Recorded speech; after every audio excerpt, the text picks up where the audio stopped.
Thank you so much for watching Landumc Goes There. Please subscribe and hit the like button and the bell notification button. Gunsmoke is an American radio and television Western drama series that was created by Norm Macdonald. It centers on Dodge City, Kansas in the 1870s during the settlement of the American West, with the central character in the show being Marshal Matt Dillon, played by William Conrad on the radio, and then James Arness in this television version that we're talking about today. The show still holds the title as the longest-running dramatic series in network television history. It logged a whopping 635 episodes over the span of 20 years. James Arness was a towering figure. He was 6'7", and was one of the first American soldiers to storm the beaches during the Second World War. He ended up taking machine gun fire to his lower leg and foot, earning him the Bronze Star and Purple Heart. The injury nagged the actor for the rest of his life, limiting the time that he could stand on that foot. This caused them to adjust the shooting schedule of Gunsmoke so that the more significant walking scenes were filmed early in the day.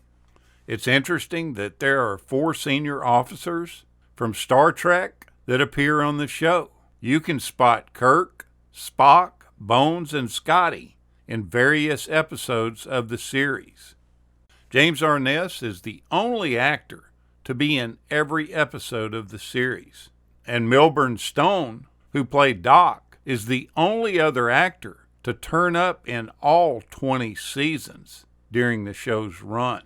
There were a total of 26 actors that were screen tested for the lead role of Matt Dillon. William Conrad, who had voiced Matt Dillon on the radio program, and Raymond Burr were pretty close to winning the gig, but they were really both considered too fat to play this role. The producers really wanted to cast John Wayne, who just couldn't be lured away from the silver screen and onto TV.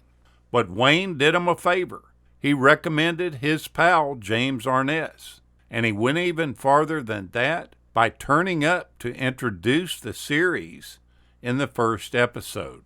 Now, with this many episodes, you're obviously going to see a high body count, and a dubious honor belongs to the actor Gary Busey. He had the honor of being the last person to die on the series, as he perishes at the end of an episode called The Busters. He ends up dying after riding a wild horse.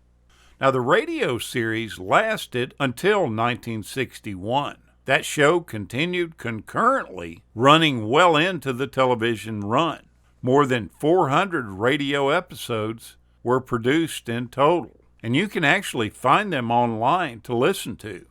The series popularized the saying, "Get the hell out of Dodge."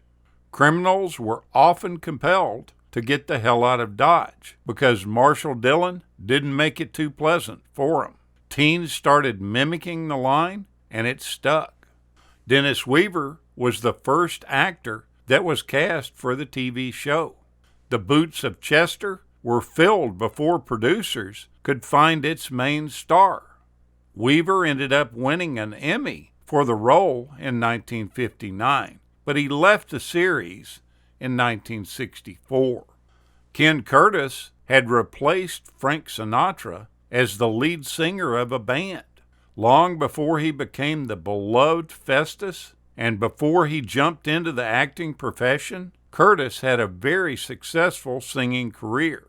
In the early 1940s, Frank Sinatra was growing to great fame in the Tommy Dorsey Band.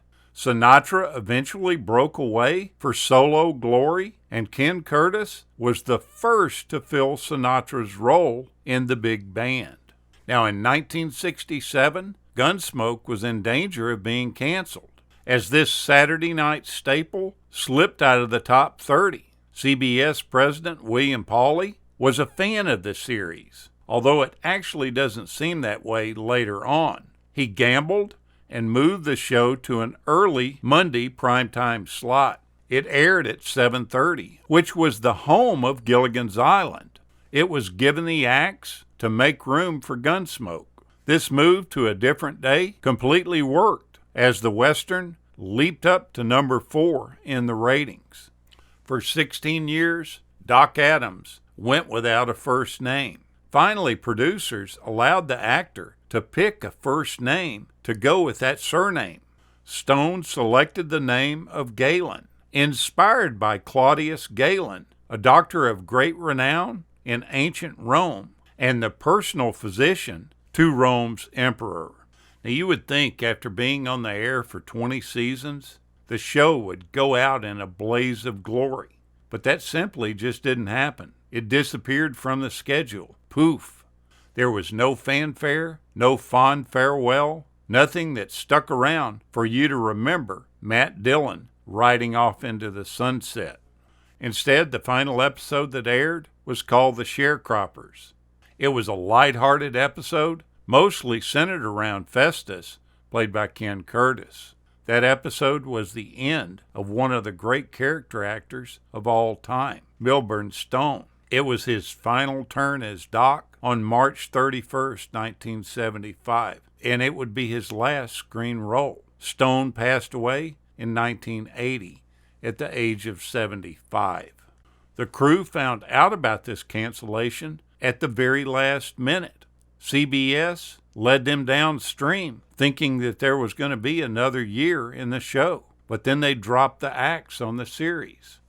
Amanda Blake wasn't happy about it at all, and it wasn't that she was still on the show. She had left the show the previous year, and she wasn't involved at all in the final season or the last episode in any way. Nevertheless, she took real offense to the way the network handled the ending of the show. She even stated that she would love to go in and hit CBS president over the head with a brick bat. She had some controversy arise at the time of her death because she ended up dying from AIDS or AIDS-related complications. It was first stated that she had died from cancer because she had had cancer in the past. The tabloids reported that she had died of AIDS, something she was trying to keep secret, and she stated that she had contacted it from an ex-husband. She passed away on August 16, 1989, at Mercy General Hospital in Sacramento, California. Go back and watch an episode of Gunsmoke. It's pretty addicting. Once you watch that one, it brings back such good memories, and there's really good acting that's spread throughout the series. Thank you so much for watching, and we'll continue to chase the classics.